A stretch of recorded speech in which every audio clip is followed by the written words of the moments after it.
Hi, welcome back guys. This is your friend, the Luffy Fanfics, back with amazing fanfiction. This is the movie of What If Demon Luffy Ate Goro Goro no My Logia Devil Fruit. Now before starting, please give this video a like and subscribe to the channel if you want more videos like this. Now let's get into the fanfic. Prologue, Rebirth. On board the submarine of the Heart Pirates, docked under the Gulf of the famous island of women, Amazon Lily, we find the captain of one of the most infamous pirate crews in the world, Monkey D. Luffy. After fighting numerous grueling battles from Impel down to Marineford, his body is in tatters. If that wasn't enough, he also suffered the heartbreaking loss of his beloved older brother Portugues Diaz, who died at the hands of Admiral Akainu and in the process saved Luffy's life. They say a moment is all that's needed to change history. A single moment can upset the balance of the world and give birth to hope. However, hope can only be born in the face of despair. The question remains, can our young hero come back after such a crushing defeat and devastating loss? What are his chances of survival? Jinbei the Sea King, former Shichibukai, posed this question to the savior and fellow rookie of Monkey D. Luffy, Trafalgar Law. After a miraculous breakout from Impel Down and fighting side by side in the war at Marineford, Jinbei has come to respect Luffy and now considers him a friend. Therefore, the situation is troubling to him and he's getting a little impatient to know of his new friend's chances. I've done all that I can under the circumstances. He's somewhat stable foe now. However, it all depends on Mugiwara. His will to live will be vital in his survival. All we can do is wait and hope. Captain, his pulse is dropping like a rock. Law was interrupted mid-sentence by his frantic crewmate bringing bad news. Law and Jinbei hurriedly made their way to the medical chambers of the submarine to check the situation. Luffy lay on the operating table, still heavily bandaged and in some cases bleeding. He was not resting peacefully though. His body was heavily convulsing and his pulse was erratic. The situation looked dire. A look of dread crossed Jinbei's face at the scene and he was frozen on the spot. Law, however, sprang into action and started issuing orders to his crew. Hurry and hold him down. Damn, this isn't looking good. Inject him with a shot of sedative and prepare for manual resuscitation. The situation looked grim and the atmosphere was suffocating. The seconds that ticked by felt like hours, and everyone held their breath as Law did his best to stabilize Luffy. In the end, however, he failed as Luffy's heart rate monitor flatlined.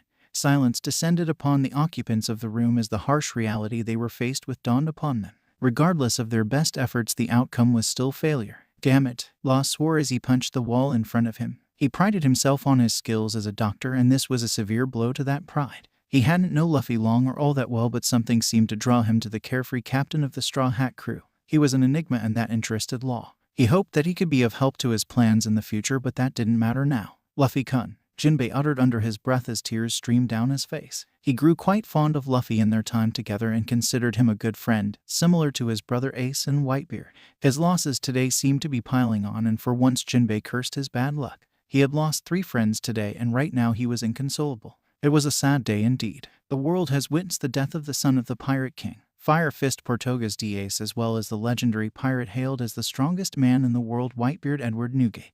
But in a little gulf on the coast of Amazon Lily, only a select few witnessed the equally tragic death of a young man brimming with potential for greatness, a man who had the potential to change the course of the world. On this day, the Heart Pirates witnessed the death of Straw Hat Luffy. Darkness, that's all that could be seen. From every angle, nothing could be seen but darkness in this place that seemed like an endless void. Where am I? A weak voice uttered. The voice belonged to an adolescent boy wearing light blue denim shorts that reached his knees and a sleeveless red vest that's open at the front, exposing his lean yet somewhat skinny torso. Needless to say, the young man is none other than Monkey D. Luffy. Right now he seems to be floating in this endless void. His eyes are barely open, yet one could clearly see the empty look they carried, different from his usual expression, which is filled with so much warmth and so much life. The Luffy right now seems just an empty shell. Oh right, Ace is dead, was the monotonous reply of the self-imposed question. I don't remember what happened after. How did I get to this place? Did I die? I probably did. I'm weak and pathetic, so it's no surprise. I couldn't help my Nakama escape Kizaru. Bon-chan sacrificed himself to give me a chance to escape, and now I lost Ace too. All that talk about being Pirate King, but I failed when it mattered. What good am I? Was the uncharacteristic monologue from the usually lively and confident Luffy. The events the last few days seemed to have taken a toll on his size. He seemed to have lost the will to live. Unbeknownst to Luffy though, he wasn't as alone as he thought he was. A young man with long black hair that curled at the end that reached his neck. He wore black cargo shorts and flat black slippers. He also had what seemed to be a necklace composed entirely of red beads and few freckles on his face. Oddly though, the man was shirtless. He was none other than Portugues Diaz, Luffy's dead older brother. That's not like you at all, Luffy. What happened to being the Pirate King? The little brother I know would never give up so easily. Ace, Luffy exclaimed in shock, which slowly transmuted to joy upon seeing his older brother. He couldn't contain the tears that spilled from his eyes as he ran forward to embrace him. You're alive. You're okay. I'm so happy, he shouted. Whoa. Calm down, Luffy. Ace tried to placate his little brother, however he just kept the hold while muttering incoherently. Ace decided to let Luffy have this moment and just patted his head. After a few minutes, Luffy finally regained his bearings and broke the hold and took a step back, a look of confusion on his face. Ace, what's going on? I thought you were dead, Luffy asked tentatively. Haha, did you forget your rambling a few minutes ago? Never mind, it's just like you to be forgetful. Anyway, I hate to break it to you, little bro, but I am dead. And since you're here, it seems you are too, Ace told Luffy with a gentle smile on his face. Then is this the afterlife? Luffy asked as he looked around him, a little disappointed that the afterlife looked so boring. Who knows? Ace shrugged uncaringly. Well, what do you mean by that? Luffy asked, a light confused at Ace's don't care attitude. It could be the afterlife, or this could just be a figment of your imagination. Your subconscious way of dealing with the recent events. Whatever it is, it doesn't matter right now. The question is, Luffy, what are you going to do now? Although his reply started out flippantly, he grew serious towards the end as his black eyes bore into Luffy's. What do you mean by that? I'm dead, aren't I? What else is there to do? Luffy asked with a resigned look in his eyes. Sigh, I'm a little disappointed in you, Luffy. I never thought you would be one to give up in the face of hardship. However, the recent events may have taken their toll on you, so I'll spare you a boring lecture. Let me put it in perspective for you, Luffy. You are dead right now, only because you chose to be, said Ace in all seriousness. What? Luffy started but was interrupted. Be quiet and let me finish. To put it simply, Luffy, you gave up. You stopped fighting. You stopped caring. And you forgot all the things that made you the person you are. You lost the will to live, Ace told him with a bit of sympathy in his eyes. Luffy looked down at the ground when he heard that, and he realized what Ace was saying was true. He did give up. For the first time in his life, he felt absolutely helpless. He had nowhere to turn to. I don't know what to do, Ace. I lost my Nakama. Bon-chan is dead and now you are too. I feel like a failure. All of my boasting about being Pirate King, and I failed the people who really matter to me. How can I ever face them again? How can I go on knowing I'd never see you again? Luffy asked as he failed to hold back his tears. His eyes were shut tight and he still faces the ground as he sobbed in grief. However, a gentle hand laid itself atop his head and eased away his grief like a soothing summer rain. It's okay to be sad, Luffy, and it's okay to make mistakes too. Nobody can be perfect. However, it's important to learn from those mistakes. It's important to rise up after we fall to our lowest. It's those moments who define who we truly are. I know it hurts. I know you're in pain, but you have to push on. You have friends who care about you, don't you? You still have people who would be sad if you're gone. You have Nakama who look to you for support. And most importantly, you have a lot of things left to do. It's not your time yet, Luffy. You need to stand up tall, face this storm head on. Your fearlessness has always been your best trait. So don't worry about me, Luffy. I've lived a good life. I've seen the world, and I've had the privilege to have family who loved me enough to fight a war for me. My time is over now, but your era has just begun. Become the man I know you can be. If you feel weak, train hard so you'll never feel that way again. If you feel helpless, then all you have to do is look around you to know that your friends will always have your back. Even in the depths of despair, hope can be found if you look hard enough. Otauto. Luffy couldn't help but look at his brother with misty eyes filled with love and admiration. As he listened to the words being spoken to him, he felt his hope renewed. He saw the faces of the many friends he's made from Daten, Makino, the mayor, Sabo, his Jai-chan, Kobe, the chefs at Barady, Najiko, and the residents of the Kakuyashi village, Crocus and Laboon, Vivi and Karu, as well as the people of Alabaster, Iceberg, and the residents of Water 7, Hakai, Kami, Papag, Shaki, Rayleigh, Iva-chan, as well as the Kyuja tribe and Boa Hancock. He also saw the face of his friend Bon-chan along with Whitebeard. And most importantly, he saw the face of the man he looked up to, Shanks, as well as his beloved Nakama, Zoro, Name, Usopp, Sanji, Chopper, Robin, Frankie, and Brook. He remembered all the adventures they had together and the fun times still to come. They all had their own dreams to be achieved, and they promised to achieve it together. He realized how selfish he was to give up on them like he did. His brother's words and the memories of those he holds dear was like a shot of adrenaline nailing directly into his vein. His hope was reinvigorated and his spirit restored. He finally looked his brother in the eye, his determination burning fiercely. Ace couldn't help but feel proud. There's the look I wanted to see. I've always known you'd do great things, Luffy. You have that aura about you that draws people in. It happened with Shanks and your crew. It even happened with the prisoners at Impel Down and Whitebeard himself. These events that transpired are sad, but don't let it weight you down. Use it as a stepping stone to become the person you were meant to be. I may not be with you physically, but I'll always be with you in spirit, watching over you. So go now, Luffy. and claim your destiny. If anyone gets in your way, then crush them. If you can't take it normally, then steal it. We are pirates after all. The rules don't apply to us, Ace told his brother with a gentle smile on his face. He was happy that Luffy was finally out of his depression and back to normal. Shishishi, thanks Ace, I really needed that. You're right, I have a lot to do, many promises to keep and dreams to fulfill. I can't stop now. Although I'm sad, I promise to keep moving forward and live for those who I've lost. I've been a little reckless in the past and have done some stupid things that could have been avoided. Looking back, my endurance cost me a lot ... but no more. Right now I'm making a promise, not just to you but to myself as well. I'll be better. I'll train harder. I'll try and read more as well, even though I'm getting a headache just from thinking about it. I'll be a better man and a better captain. I'll vow to become stronger and smarter, not just for me but for my nakama who depend on me. Just you watch Ace ... Soon I'm going to be the Pirate King, Luffy exclaimed with fierce determination and willpower. Ace couldn't keep the proud smirk off his face. Luffy's hope was renewed and his will was restored. I'm proud of you, Luffy. Always remember that. This is where we say goodbye. It's time to make good on those promises. I'm sure your friends are waiting for you. Fulfill your dreams, Luffy, and never be ashamed of who you are. I'll be watching over you and rooting for your success, so go out there and kick some ass, Ace told Luffy with a smirk on his face as he watched Luffy slowly fade away. He said his bit. All that was left was for Luffy to claim his destiny. Bye, Ace. I promise I'll make you proud, were Luffy's last word to his older brother as his vision went black. Meanwhile, back in the world of the living, it's been almost 12 minutes since Luffy's death. The Heart Pirates moved him out of the ship and onto the shore. In that time, the Dark King Silver's Rayleigh arrived, having swam to Amazon Lily to find Luffy. He arrived at the scene of the lifeless boy being laid on the shore and felt his heart break a little. The young man who reminded him so much of his deceased best friend and captain, former Pirate King Gul D. Roger, had so much potential for greatness. He planned to offer to train the young man to harness his power and reach new heights, but that all seemed to be irrelevant now that he is gone.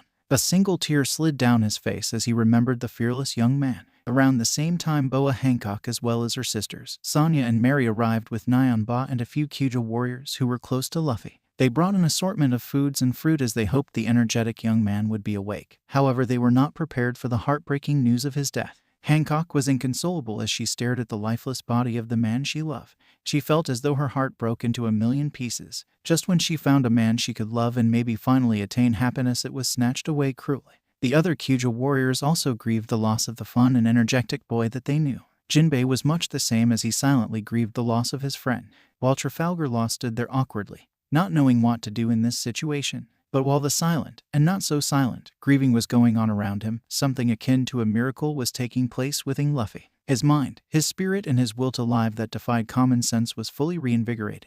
Thump, thump, thump. His heart pounded against his chest. Thump, thump, thump, thump. His breath slowly hitched and everyone stopped what they were doing. The silence was deafening, so much so that you could hear a pin drop. But there are no pins dropping. All that could be heard now were the loud beats of the supposedly dead monkey D. Luffy. Jinbei couldn't believe what he was seeing. The impossible was happening right before his very eyes. This just solidified his belief that Luffy was no ordinary man. Hancock was overjoyed. Her beloved showed signs of life and there was hope for him again. She couldn't contain the tears of joy that flowed down her face. Rayleigh, on the other hand, had a completely different reaction. He quietly chuckled to himself and shook his head, admonishing himself for ever doubting a man he compared to his captain to give in to death so easily. He should have known better. He now knew for a fact that Luffy is the man he believes him to be. He made the right decision in coming here. Trafalgar Law was flabbergasted. In all his years as a doctor, never has he seen such a miraculous event. This man, Monkey D. Luffy. He defied common sense to an extreme degree. He too, like Jinbei and Rayleigh, confirmed his belief in Luffy to be the kind of person he was looking for. He needs to start setting his plan into motion. But for now he sprung into action and with the aid of his crew worked on treating and stabilizing Luffy. After almost 30 minutes of waiting, Jinbei, the Boa sisters, Nyanba and Rayleigh received confirmation that Luffy is in the clear. He'll need a few days of rest and recuperation to mend the damage that was done, but my team and I have fully stabilized him and his life is out of danger. He should be awake in a few days. Have some food ready just in case. He's gonna need the energy when he wakes up, Law told the eagerly waiting group. Cheers went up as Luffy was confirmed alive and safe. Hancock cried happily while embracing her sisters. Jinbei too shed a few tears while smiling brightly. Rayleigh too was happy his young charge survived. However, he had a look of contemplation on his face as he snuck a look at the pile of fruits brought by the Kuja warriors. I wonder, he thought to himself as he made a prediction in his mind. Then he smiled as he spotted what he was looking for. The coming events are sure to be interesting. and I have a feeling Luffy is going to be at the center of it. The question is he prepared? I'll have to wait and see when he wakes," were his final thoughts on the matter as he joined the others in celebrating the survival of their friend. But little did they know the coming events would drastically change the world. Be it for better or worse depends on who you'd ask, but Rayleigh's hope and faith in Luffy was not going to go unanswered. For this day saw the death of the reckless and ignorant Straw Hat Luffy, and like a phoenix rising from the ashes, Monkey D. Luffy was reborn. It's been 4 days since Luffy's miraculous recovery. Trafalgar Law and his crew left the island after the second day after checking Luffy's vitals to be in the clear. He asked the others to give his regard to Luffy and said to tell him that they'll meet again someday as rival captains and enemies. As it stands, Jinbei and Rayleigh are the only ones left to look over Luffy in their campsite in the Gulf of Amazon Lily. Hancock and her sisters visit a few times a day to check up on Luffy along with Margaret, Sweet Pea and a Felindra to bring the men food. Currently, Jinbei was enjoying the fruits the Kyujo warriors, while Rayleigh was propped up against a tree, a piece of meat in his hand and a strange-looking chest lying beside him. It wasn't very big, just enough to fit something a few centimeters wide and high. Luffy was lying on his bed a few meters away with the Boa sisters and Nyanba watching over him. There was no one else around beside this small group waiting for Luffy to regain consciousness. They were a little worried as to the mental state the boy would be in. After seeing the horrors of war and experiencing pain and death firsthand should rattle anyone, regardless of strength. For one as young and naive as Luffy to see the ugly truth of the world they lived in was a little disheartening.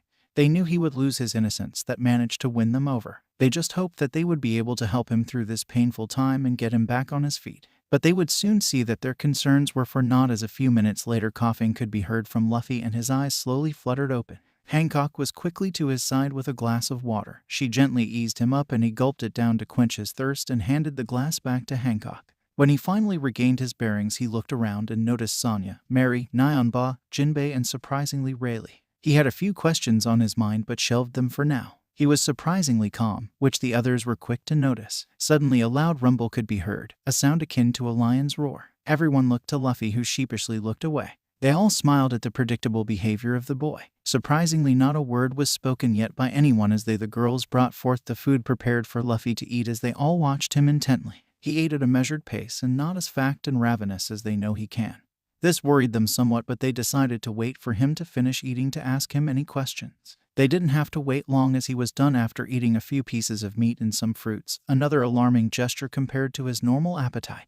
After he was done, Rayleigh was the one who took a seat beside him and decided to ask the questions everyone wanted to. "So Luffy-kun, how are you feeling?" asked Rayleigh. A simple question, but enough for him to gauge his current state of mind depending on the answer. "Like someone dropped an entire warship on me," was Luffy's deadpan response. The answer elicited a round of chuckles from his friends, and Jinbei was the next to chime in. "It's not surprising you're in that much pain considering what you went through. It's pretty normal, so it seems you're doing okay," Jinbei said. "No, actually it's far from normal, at least for me. I'm a rubber man. Pain isn't something I feel regardless of the kind of beating I take. It's one of the reasons I won the many fights I was in so far. My endurance and stamina as well as my ability to tank as many hits mostly come from my rubber powers. The fact that I'm feeling this much pain after almost 10 years probably says that I lost my ability," Luffy said nonchalantly to those around him as he punched the air and his arm failed to stretch. The others were shocked, but Rayleigh on the other hand laughed heartily. He already predicted this outcome, so he wasn't surprised. What did surprise him, however, was Luffy's calm and nonchalant attitude. It wasn't a bad thing, but he'd like to know the reason behind it. "You seem awfully calm about this considering the circumstances. Not counting the traumatic events you went through, you were also dead for almost 13 minutes. That's the reason you probably lost your ability. It was a close call. You've been asleep for 4 days. Is there a reason why you're not panicking or throwing a tantrum as I expected you to?" Rayleigh asked Luffy with a knowing smile on his face. He deduced that Luffy reached a similar conclusion as he did and was happy. Now his plan would go a lot more smoothly. The Boa sisters, Jinbei and Nyanba, chose to be silent and just watch things play out between the two for now. "Geez, Asen, thanks for the vote of confidence," Luffy said with a wry smile on his face. He then looked up seriously at Rayleigh and continued, "Honestly, I want to panic. I want to throw a tantrum as you say, but I know that's not going to change anything. It sounds a little morbid, I know, but these last 4 days, as you've said, have been a strange experience for me." "How so?" Rayleigh asked curiously. "Honestly speaking, I gave up. I stopped fighting. I stopped trying. I just felt empty. I lost the will to live. That would probably explain those 13 minutes I was dead," Luffy answered with a self-deprecating smile. The others, with the exception of Rayleigh, were shocked. Luffy, the boy with boundless energy and thirst for adventure, losing the will to live was unthinkable. Yet it happened. A few tears rolled down Hancock's face as she thought about the kind of pain Luffy must have gone through to drive him to that point. She wanted nothing more than to comfort him, but knew there would be a time for that later. Right now he needed to get a few things off his chest, so she decided to stay put. Then what happened? Obviously you're still alive, so it stands to be reasoned something gave you the strength to fight your way back. Rayleigh asked with a knowing smile on his face. Haha, you're right. Honestly, I don't know if it was a dream or maybe my subconscious or maybe I really did go into the afterlife, but I met Ace. Luffy answered with a content smile on his face. The others looked surprised but kept quiet and waited for Luffy to continue. I was wallowing in self-pity when he came along and talked some sense into me. He reminded me of the many things still need to be done. Not to mention the dreams I still have to accomplish, for myself and for him. And most importantly, he reminded me of who I'm fighting for. The many friends and companions who have put their faith and belief in me and helped me get this far. Giving up now would be a slap in the face of all their efforts. I did lose someone close to me, but I can't let that drag me down. I like to believe I have people who care about me as much as I cared about Ace. So I'd like to believe that they would be just as sad as I was if I just gave up when I had a chance. Luffy finished directly a sincere and heartfelt smile to the people surrounding him. Hancock blushed profusely as seeing such a handsome smile on her love and went into her own little fantasy world, whereas the others looked at the boy in admiration, happy that he was able to overcome his immense grief and come back to them. They were also touched that he valued them to such an extent and knew their feelings were the same. Rayleigh looked extremely proud at the young man. He put his hand on Luffy's shoulder and spoke to him. That's a wonderful way to look at things, Luffy-kun. I know how you feel and I can tell you're on the right track with the way you're thinking. Even so, I can tell that something more happened. Am I right? Rayleigh asked knowingly. Awesome, you sure are scary with how easily you can look through me. But you're right. You said I was asleep for 4 days. I guess that makes sense now that I think about it. I don't know if it's normal, but I had a strange experience. Even though I knew I was still asleep and I haven't fully recovered yet, I was strangely aware. Is that the right word? He answered. He seemed to be struggling to relay the strange event. Honestly, he wasn't even sure of all the things that happened after Ace died. It could have been a hallucination or a dream, but it felt strangely real. Whatever happened, though, helped him realize a few things that need to be said straight. Lucid. The word you're looking for is lucid. It's when people sometimes have dreams but are fully aware of their surroundings and happenings. Luffy snapped his fingers in realization. Yeah, that's what happened. It was strange. I knew I didn't wake up yet, but still I felt fully awake, and it gave me time to think. From the things that have happened from when I was young and what happened during the course of my journey so far. 4 days is a lot of time to have to think for yourself and go over all the what-ifs, and I wish I did this kind of theories. I guess all that time spent thinking kind of put things into perspective for me. Truth be told, I want to cry, I want to be sad, but I know that isn't going to help me any. I'll take my time to grieve, but I have to move on and be strong. That's what my brother would have wanted for me. That's why all that time spent thinking have put things into perspective for me and made me come to a realization. Luffy said in complete seriousness. The others were a little odd at this new Luffy. They were used to him being childish and hyper. Seeing this serious side of him made them realize that he was forced to mature after enduring the kind of pain he did.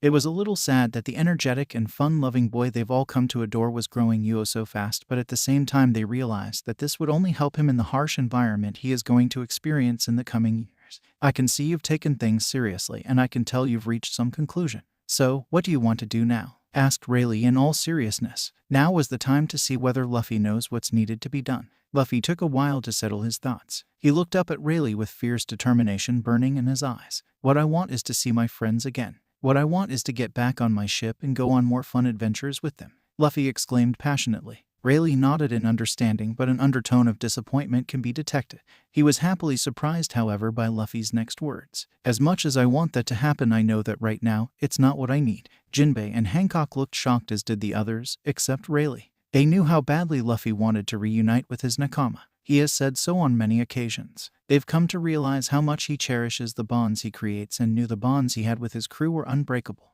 So hearing such words from him were a little unsettling, and it worried them, especially Hancock. She remembered the time before she got to know him and fell in love with him, how he profusely begged her, on his knees even, and threw away his pride and dignity in order to obtain a ship to leave the island to find his nakama. She remembered the look of complete and utter joy plastered upon his face when she agreed to lend him said ship, although at the time she felt sad at the thought of him leaving and never seeing him again. However, fate decided to flip the proverbial table of his reunion and throw the boy into the whirlwind of events that culminated in the loss of his brother and his death for almost 13 minutes. Of course, he fought through that, and knowing him as well as she thought she did, the first thing he would do was ask to find his crew and reunite with them immediately after going through such an experience. She felt he needed them now more than ever. However, he seemed to be a man who never failed to surprise those around him. The fact that he seemed so serious about it was even more alarming. I don't understand, Luffy. You've been desperate to find your crew since I first met you. I thought for sure after all that has happened that you would want to be with them,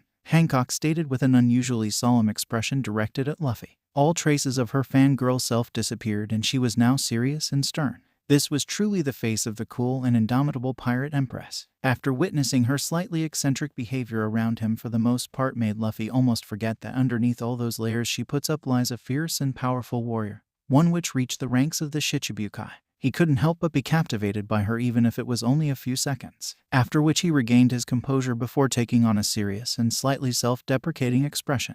You're right, I really do want to see them, more than anything, but I've also realized that it won't help the situation at all. I'm weak. After thinking it over I've realized how weak I am. Luffy spoke those words which are so uncharacteristic of him. He would usually make a declaration about being Pirate King and laugh that silly way he usually does, but here he was calling himself weak. It was unfathomable. Jinbei, who fought beside him and saw his strength firsthand, wanted to object. Luffy-kun, don't be ridiculous. You are strong, I've seen that for miles. He was cut off from his little attempt to reassure Luffy by the man himself. Jinbei, please let me finish. I used to think of myself as strong. I didn't have much else to boast about. Being raised by mountain bandits, strength was all that mattered. I came to the Grand Line with a crew of 5 on a small ship, armed with a devil fruit, and thought I could take on the world. And I did for the most part. I don't mean to brag, but how many other rookies can claim to have defeated 2 members of the Shichibukai, saved a country from civil war, defeat a man called God, and crush the most powerful and feared assassin from the government's CP9?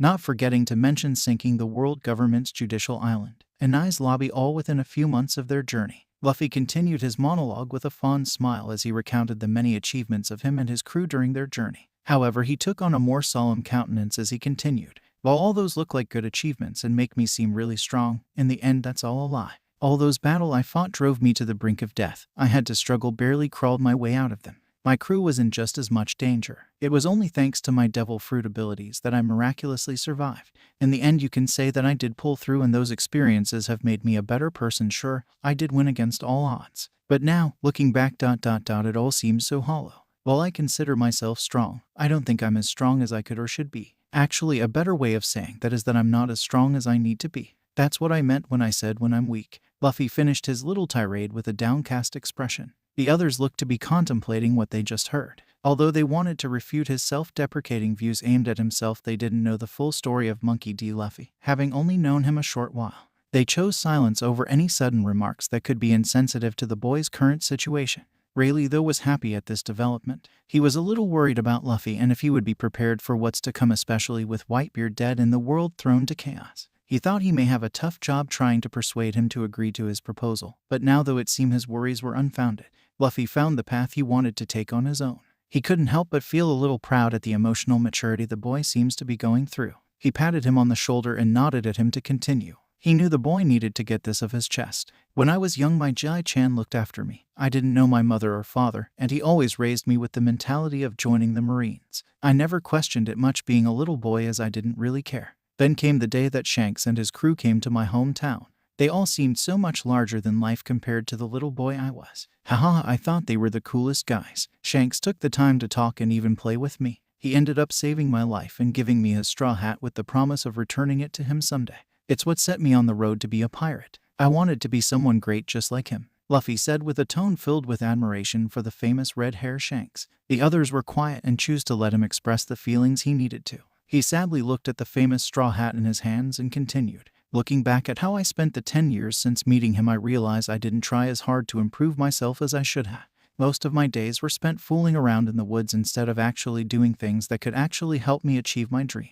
I would always remember Ace telling me to read more or learn proper manners, but I always laughed it off and continued goofing off. I regret not listening to him now. I can't help but think, maybe if I tried more or trained harder I would be stronger, strong enough to have saved Ace. His tone was soft and filled with regret, and the others felt sympathy for the poor boy. He seemed so broken. Luffy, Hancock whispered to herself. It was hard for her to see the man she loved like this, but she knew him well enough to know that he will persevere. I came to the Grand Line with a flimsy resolve, completely clueless to the world around me. I thought having a devil fruit made me invincible. I thought always shouting about being Pirate King would convince people I was the real deal. In reality, I may have been trying to convince myself. I put my crew in danger and made a lot of reckless decisions which ended up hurting them more times than most. Although I have all those regrets, too many of them to count actually, I'm not going to let them weigh me down. I've been given a second chance at life, so to speak. My eyes have been opened to the truth of the world.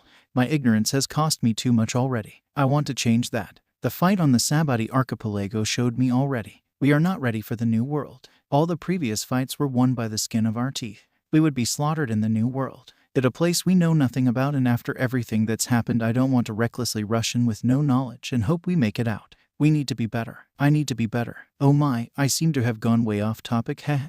Sorry about that. Just needed to get it off my chest. So anyway, to answer your question, Hancock, while I do desperately want to see my crew ... as I am now, I'm no good to them. Especially now that I've lost my devil fruit powers. I'm weaker. And as captain, I need to be strong enough to protect them should the need arise. Also, after my little performance in the war with my temporary alliance with Whitebeard, add into the fact that the world knows my connection to Ace and who my father is. People will be after us, Marines and pirate alike, to make a name for themselves. I'm not strong enough to get them through. I need to be better, stronger, faster, smarter. I just don't know how to go about doing that. Luffy finished, balling his fists tightly whilst making a frustrated expression. I thought I might have to hit you over the head and kidnap you to convince you. I'm glad you came to the same conclusion as I did. Rayleigh laughed heartily.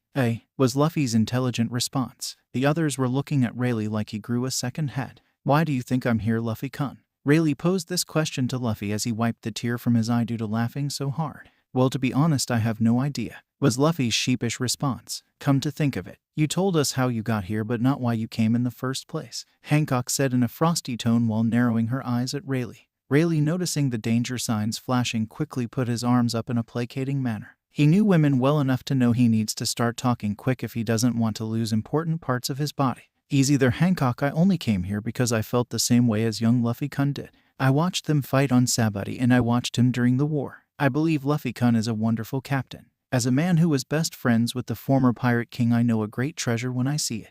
I know Luffy-kun has the potential for greatness. He will reach the height of this world and stand atop as the king. I have absolute belief in that. But as he is now, that potential is being wasted.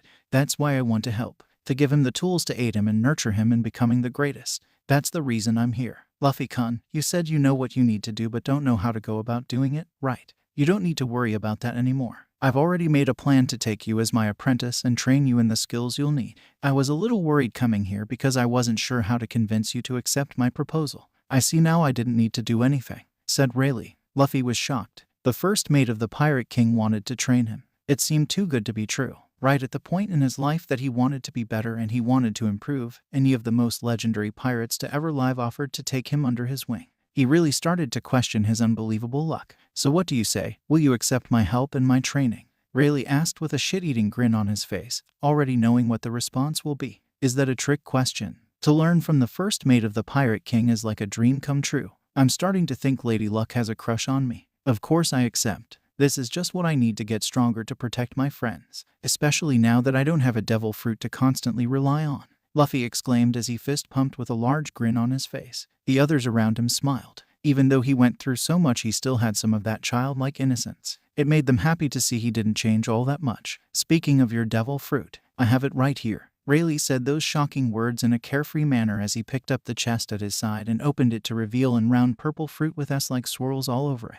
The others looked shocked. They definitely realized that Rayleigh was one crazy old dude. Luffy, on the other hand, looked at the fruit with nostalgia. It's been almost 10 years since I last saw it, but that's definitely the Gamu Gamu no Mai, Luffy said fondly, his statement backing up Rayleigh's claims. Rayleigh-san, how on earth did you get the Gamu Gamu no Mai? I thought devil fruits randomly respawn when the user dies. Shouldn't that fruit be in a random location somewhere in the world? Was the question Jinbei asked with a muddled and confused expression on his face. The others, including Luffy, looked curious to know as well. Very well. Luffy-kun, listen closely. This will be my first lesson as your teacher. It's true that devil fruits respawn into the world after the previous user dies. However, it's not as random as people believe. There is a definite pattern that it follows that can be exploited if need be. You see, every devil fruit has an ordinary fruit base. Apples, bananas, grapes, etc. There are hundreds, thousands, maybe even millions of different kinds of devil fruits. Some haven't even been discovered yet. However, like I said, they all have a regular fruit as its base, so to speak. This Gamu Gamu no Mai, from the looks of it, has the shape of an apple. so we can conclude that its base fruit is an apple. Now when a devil fruit user dies, let's take Luffy-kun for example. The power of his Gamu Gamu no Mai will reform in the apple, which is the base fruit of his devil fruit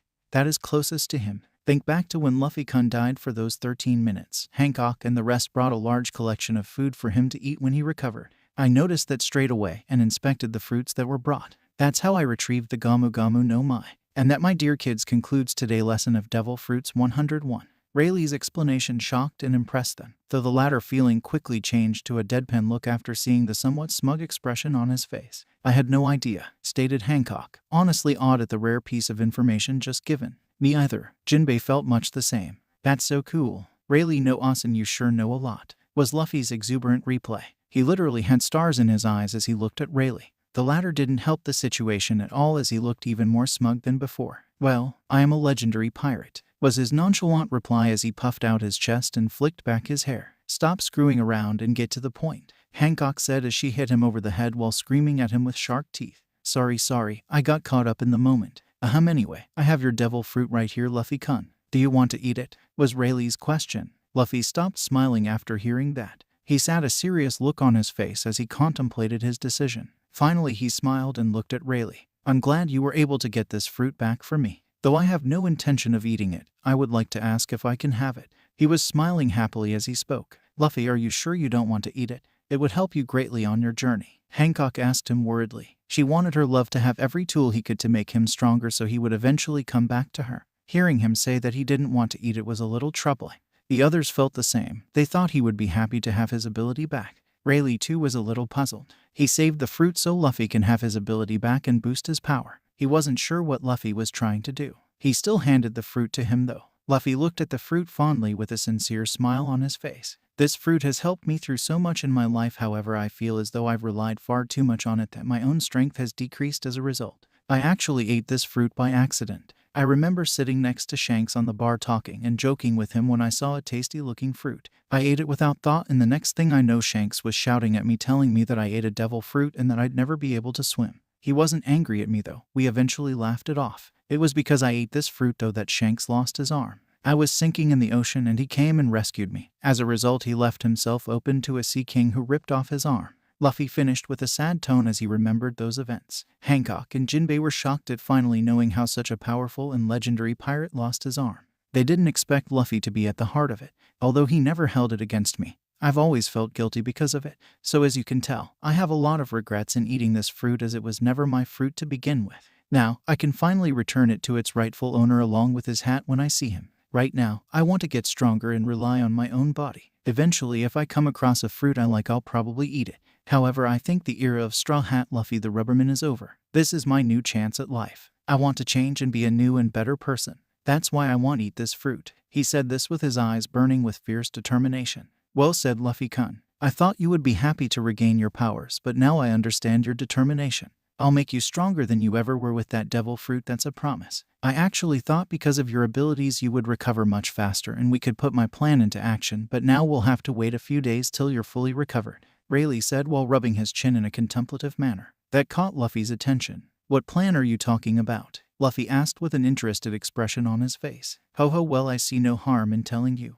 I planned on taking you back to Marineford to do a little ceremony for the dead, so to speak. We will do a lap around the island, ring the ox bell and lay some flowers for those lost in the war. This is to tell the world that you're still alive and to make a statement as well. But the main purpose of doing this is to get a message to your crew, to let them know that you all will be taking a break from your journey to improve yourselves and prepare for the new world. I remember you all saying that you'd meet in 3 days at Shaki's bar. We need to change those 3 days to 2 years. This is for the purpose for you all to train and improve yourselves, mentally and physically, for the new world and come back better than ever. I was thinking we can do the message in the form of a temporary tattoo. So what are your thoughts on this? Rayleigh asked him seriously. Luffy was a little taken aback by the thought of not seeing his crew for 2 years. He wanted to get stronger, but he didn't think about what that would mean for the rest of his crew. I know that you said you would train me, but what about them? How will they improve? I don't even know where they are, Luffy asked. I thought you might ask that. I actually do know where they are, the same way I knew where. The person who sent you flying to this island told me so,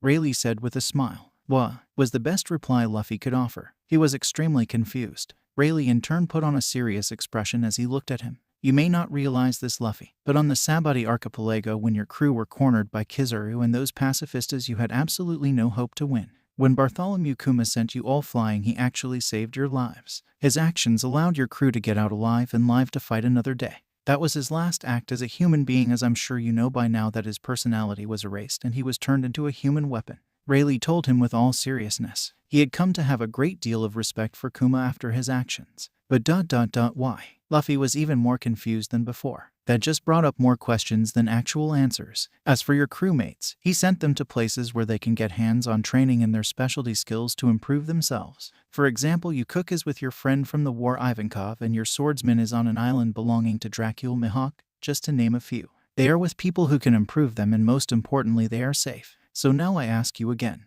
You are the captain, the decision lies with you. What do you think of my plan? Rayleigh asked him once again. Luffy thought about this for a while. It was a tough decision to make, but in the end he steeled his resolve and decided, I want to get stronger. I want them to get stronger too, so we can be safer and face any challenges that come our way. Let's do it, was Luffy's fierce reply. Rayleigh was content with his young charge. His decision would mean a better chance to be the man he should be. The others looked impressed at this sudden turn of events too. Rayleigh then turned to Jinbei. Jinbei, could you stick around till he gets better? We're gonna need your help infiltrating Marineford and making an escape. Are you up for it? Was his question. Anything to help Luffy-kun, was Jinbei's immediate response. Rayleigh was impressed that Luffy could instill such loyalty in a man like Jinbei. Luffy looked at his new friend with a smile on his face. Jinbei, thank you so much for everything. For helping escape Impel Down and fighting the war, and for saving my life too. Thank you, Luffy said with the utmost sincerity as a few tears threatened to spill. Jinbei laughed heartily at him. There's no need for such words between friends, Luffy-kun, for I know that you would have done the same for me, said Jinbei. Luffy happily nodded, knowing what Jinbei said was true. Luffy then turned to Hancock and gave her a genuine smile that made her almost swoon. She was able to keep her composure though. Hancock, Luffy said her name with so much passion she was barely able to keep herself from fainting. You've given me more help than I could ever ask for. You were willing to give me a ship to reunite me with my crew. You even went against your own wishes to take part in this war just to give me the chance to break into Impel Down. Not forgetting you gave me the key to my brother's handcuffs, and now you're even taking a risk to keep me safe on your island. But most importantly, you gave me the chance to see my brother one last time. Although I lost him, it was thanks to you I was able to hear his last wishes, which gave me strength to live on. I honestly don't know what I could ever do to repay you. Thank you so much. Luffy's speech was filled with such emotion that Hancock couldn't help but shed a tear. You don't have to thank me, Luffy. Like Jinbei said, there's no need for such words between friends. I would do anything to help you. Always remember that, she said with such a sincere and genuine smile that amplified her beauty to such an extent that even an idiot like Luffy was affected, if the red dusting on his cheeks were anything to go by. Rayleigh and Jinbei just laughed at Luffy's embarrassment, much to his annoyance. The rest of the day was spent joking around and having fun. Luffy was happy. Even though Ace was gone, he still had people he could call a family to help him through these times. He made a vow in his mind as he laughed at a joke Rayleigh told him. I promise I'll get stronger, so I never have to know that feeling of losing someone important to me ever again, was his silent declaration. 5 days have passed since Luffy woke and decided to take Rayleigh's offer to train him for 2 years. Luffy finally regained his mobility and can now walk and run around as he used to, for the most part. They still wanted him to rest a few more days so he can be in top condition for their little excursion to Marineford. We find our hero sitting on the bank of the Gulf next to Rayleigh, both with rod in hand doing some fishing. Jinbei decided to take an afternoon nap and was out cold in the tent. Luffy decided to take this time to ask about the training he would undergo. Asen, I know you said you would train me, and I'm very grateful, but what exactly are we going to be doing? Was his question. I wanted to wait till we got to our training spot to explain it to you by using a demonstration, but I think it would be best to tell you from now so you'll be mentally prepared for what's to come. Well, to be honest, I was originally going to teach you a certain skill you will need from now on that would have augmented your devil fruit powers, but now that you don't have it anymore, I've had to do some serious rethinking. The training I plan to give you now will be at least 5 times harder than I originally planned, but I guarantee you'll be stronger by the time I'm done with you, said Rayleigh. Luffy just nodded. He was willing to be trained to the ground if it meant he'd be stronger. Now that you aren't a rubberman anymore, the first thing I'm going to do is have you put on some bulk. I don't know if you know this, but because of the powers of the Gamu Gamu no Mai, the properties of your body were stuck in a default state, so to speak, because rubber could always return to its original form. No matter how much you ate, you would always keep the same physique. Most of the nutrients from the food you ate was burned off by the unnaturally high metabolism you had, and as a result you've been growing at a much slower rate, height and physique-wise. All that energy coursing through your body with nowhere to go made you almost unable to sit still, which resulted in your hyperactive behavior. I'm sure you noticed you were never able to put on any muscle. Not to mention you're 17 and your barley reaching 5 feet 7 inches. We're going to have you eat a proper diet to help you grow into a more impressive and powerful body that will enhance your fighting power. You're in the midst of puberty right now, so you'll start gaining height normally. I'm estimating you'll hit an impressive growth spurt in the coming months. Rayleigh's explanation shocked Luffy to his core. He had no idea his ability was affecting him in such a way. He always ignored the fact that he didn't gain any weight as something mysterious. Knowing what he knows now was a huge eye-opener. As he thought about this, Rayleigh continued his explanation. Bulking up will give you a more powerful physique to work with, but we don't want you to be too bulky. A lean and toned body type is what we're aiming for. You need to be strong and fast and agile as well. The first few weeks will concentrate on that, not to mention weight and endurance training to build up your strength and stamina. Trust me when I say it's going to be harsh. You'll probably wish death upon me after a few days. What we also want to work on is a more refined and polished fighting style. I noticed you're very good at adapting to your opponents, going so far as using their strengths and weaknesses against them. You have a sharp mind for battle but have no fighting style whatsoever. You rely on your instincts all the time. It's not a bad quality to have, but we're going to have to sand down the edges and teach to proper fighting styles to augment your already impressive battle instinct. Luffy nodded as he made a mental note of all of this. He understood the need for a grueling training regimen and was prepared for it. And finally, the most important skill that I wish to teach you and the original purpose of me coming to find you. I plan on teaching you how to harness a power known as Haki, said Rayleigh. Haki, Luffy repeated quizzically. Listen up well, Luffy-kun. Haki is a power that dwells within everyone in the world. Presence, fighting spirit, control. It is no different from the other senses normal humans have, but average humans don't even notice this power, or they may try to develop it their whole lives without success. Removing all doubt, that is strength. Luffy listened with rapture as Rayleigh explained this mysterious power. Are you listening carefully? Rayleigh asked as he opened his eyes to look at Luffy, who just nodded his head enthusiastically. He was obviously deeply engrossed in Rayleigh's explanation. Good. I originally wanted to get to the training area first so that I could give a demonstration of the abilities as I explained them. However, seeing as though our plans have been altered slightly, I don't mind explaining them to you in detail right now. So listen closely, Rayleigh said as he cleared his throat in preparation for his long explanation. Haki is typically divided into two shades. The power to be sensitive to your opponent's presence. This is Kenbenshoku no Haki. If you can master this power, you'll be able to discern both the location and the number of enemies outside your field of vision. It even allows you to predict what the enemy will do in the next moment, Rayleigh said as he held up a finger. I've seen that before. On Sky Island, they used a power like that called mantra. Luffy suddenly interjected as a light bulb lit above his head. Correct. These powers are one and the same. So you have a rough idea as to how the ability works. That's good. Next up is Busashoku no Haki. This one is like putting on a coat of armor around a selected part of your body depending on your skill with it. Stronger armor will obviously increase your attack power as well, stated Rayleigh as he encased his left arm in Busashoku Haki. It took on a dark metallic sheen. Luffy had stars in his eyes seeing that one. Rayleigh just laughed at his apprentice's excitable attitude. However, there is an even more important and useful part of this power. When fighting against devil fruit users, the color of arms is the only way to oppose them. Otherwise, you must find a weakness in their individual powers. Even the freely flowing bodies of Logia users, which might otherwise seem invulnerable, can be struck normally by using it. Was this why you could touch Kizaru? Luffy interrupted with a sudden thought after listening to the explanation. So that means I could even hit Smokey or Aokiji from the Marines by using this? He asked with profound interest. Rayleigh nodded his head. He was glad to see Luffy's growing interest in Haki. This power can be imbued into weapons too. Have you seen the archery of the Kyuja tribe?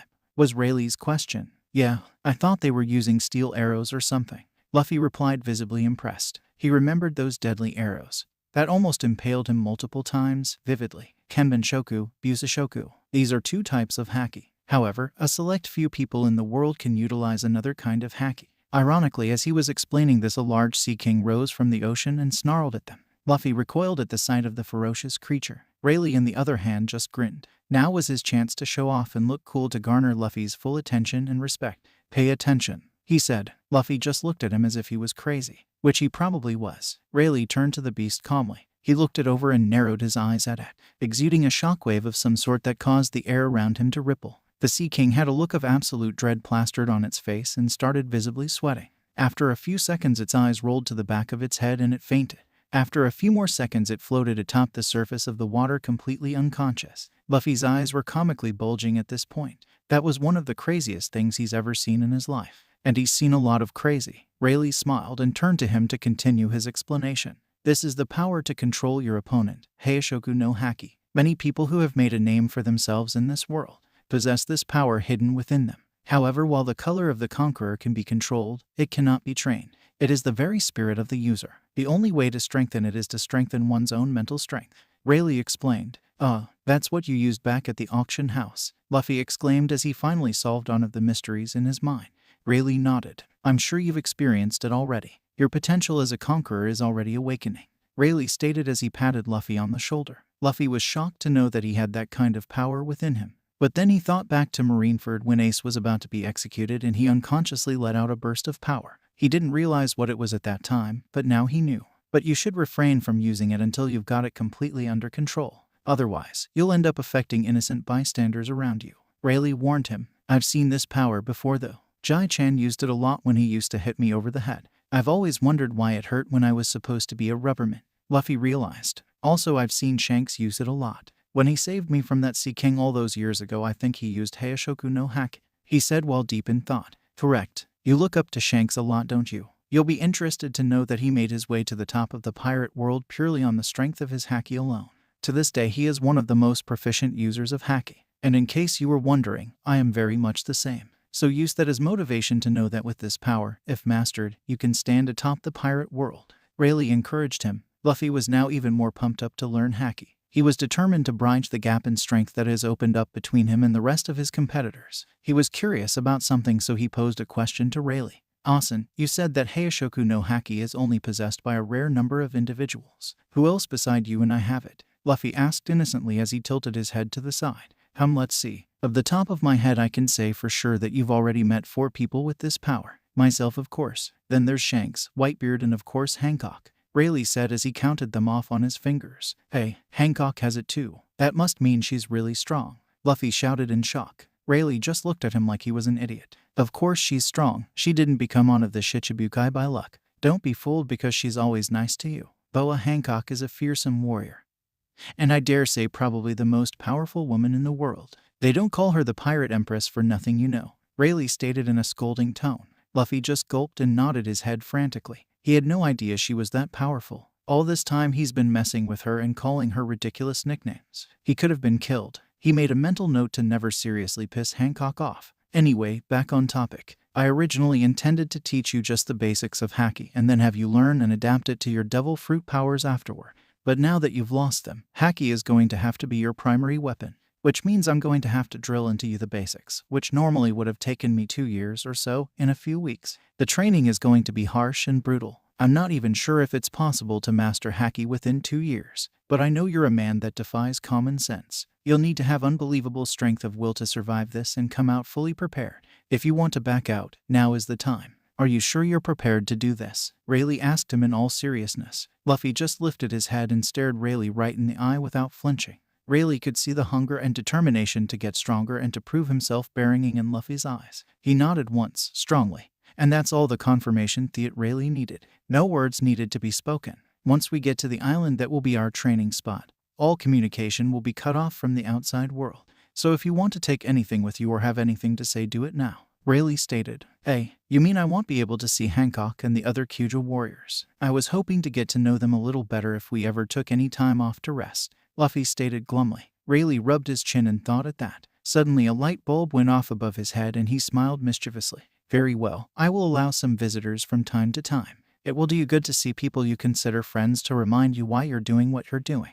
It will help strengthen your resolve. Also, I may send you on missions if the chance arises. Maybe hijacking a marine warship or something, just to test how strong you are, Rayleigh contemplated. While Luffy was happy that he would occasionally get to see his friends, he looked at Rayleigh as if he grew a second head when he casually mentioned hijacking a warship. This guy is definitely crazy, and that says a lot coming from me, Luffy thought to himself. Anything else you'd like to ask? Rayleigh questioned Luffy, snapping him out of his thoughts. Actually, yeah, there is. It's a little embarrassing, but could you teach me about history and culture and all that other stuff? You seem to know a lot, like your explanation about the devil fruits. I didn't really have a formal education, so I'm not the smartest guy around.